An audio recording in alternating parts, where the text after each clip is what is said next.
para sa mga may sakit. Sa ngalan ng Ama at ng Anak at ng Espiritu Santo. Amen. Ama naming makapangyarihan, Ikaw ang nagbigay sa amin ng buhay.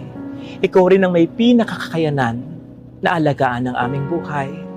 Ano man ang pag-iingat na gawin namin, masustansya man ang mga pagkain na kinakain namin, sapat man ang oras ng mga pahinga namin, dekalidad man ang mga gamot, pati na mga bitaminang iniinom namin, magagaling man ang mga doktor na tumitingin sa amin, Ikaw pa rin ang may pinakakayanang magdugtong at mag-alaga sa buhay namin. Ikaw ang aming pinakadakilang manggagamot at ang iyong pagmamahal ang aming pinakamabisang kamot. Iyakapin mo po sana kami ng mapagpala mong mga kamay. Pagpalain mo kami mula taluktok ng aming ulo hanggang sa aming talampakan. Pagpalain mo ang bawat parte ng aming katawan, ang bawat sistema, ang bawat selula, upang ang lahat ng ito ay sama-samang maapektuhan at kumana sa paraang makabubuti sa aming kalusugan. Gabayan mo ang mga doctors at nurses na sa amin ay tumitingin at nag-aalaga.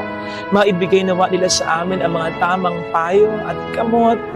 Kumalaw ka sa pamamagitan nila at yun ay maramdaman namin upang hindi man mawala ay mabawasan ng malaki ang aming mga takot at pag-aalala.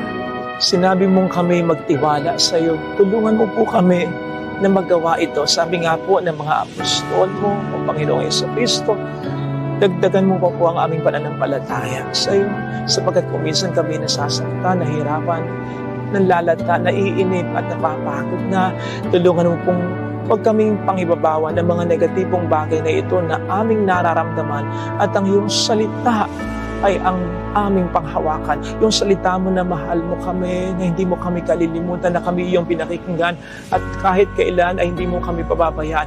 Yung salita mo sa 1 Pedro 2:24 na sa pamamagitan ng iyong mga sugat ay nailigtas mo na kaming lahat.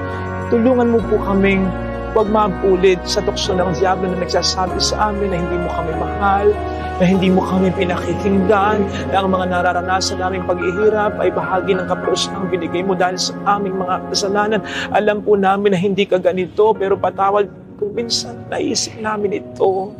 Kaya muntik na kaming magtampo at lumayo sa iyo.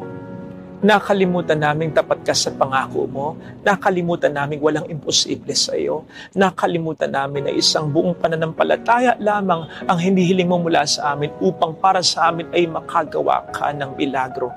Mula ngayon, Panginoon, ito ay ibibigay namin sa iyo. Iiwasan na namin ang mag-aalala. Bagkus ay aasa kami sa mga mangyayari pang maganda. Iiwasan na po namin ang malungkot. Bagkus ay pipiliin na po namin maging masaya.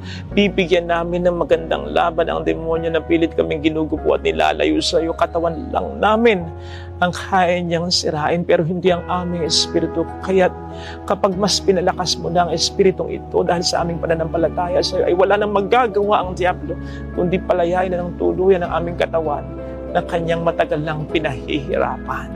Kaugnay nito, Panginoon, ay hinihiling din namin mula sa iyo ang kagalingan ng aming puso at kalooban. Kagalingan sa kasalanan, sa galit, sa hinanakit, sa selos, sa tampo na nararamdaman kung meron man, upang ang aming kagalingan ay mas maging buo at makatotohanan. Hinihiling po namin ito sa iyong pamamagitan ngayon at magpa sa walang hanggan. Sa ngalan ng Ama at ng Anak at ng Espiritu Santo. Amen.